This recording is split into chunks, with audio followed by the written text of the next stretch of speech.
Hi friends, இன்றைக்கி morning ஒரு குட்டி மினி விலாக் தான் பார்க்க போகிறோம். காலையில் பிரேக்ஃபாஸ்ட்டுக்கு ஆப்பமும் தேங்காய் பால் செஞ்சுருந்தேன்.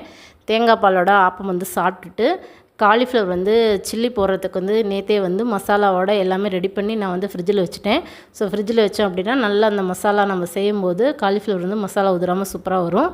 ஸோ காலையிலே பார்த்திங்கன்னா பிரேக்ஃபாஸ்ட் சாப்பிட்டதுமே சில்லி போட்டு கொடுக்க சொல்லி என் பொண்ணும் பையனும் ரொம்ப ராவடி பண்ணாங்க. சரி, பிள்ளைங்க லீவில் வீட்டில் தான் இருக்காங்க, ஏதாவது ஒரு சாப்பிடாத கேட்குறாங்க அப்படின்னு நானும் சரி காலையிலே செஞ்சு கொடுத்தாச்சு. என் பையனுக்கு பார்த்திங்கன்னா காலிஃப்ளவர் சில்லினா ரொம்ப பிடிக்கும். அதை நான் போட்டு அப்படியே எடுத்து அவங்கள்ட்ட பேசனோடு கொடுத்ததுமே ஒரே ஆச்சரியம், இவ்வளோ எனக்கா அப்படிங்கிற மாதிரி பார்த்தான்.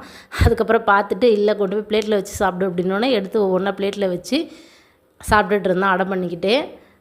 இதுதான் சின்ன ஒரு மார்னிங் விலாக் பிடிச்சி. ஸோ இன்றைக்கி மார்னிங் ரொட்டீன் இப்படி தான் போச்சு. நெக்ஸ்ட் விலாகில் மீட் பண்ணலாம். தேங்க்யூ.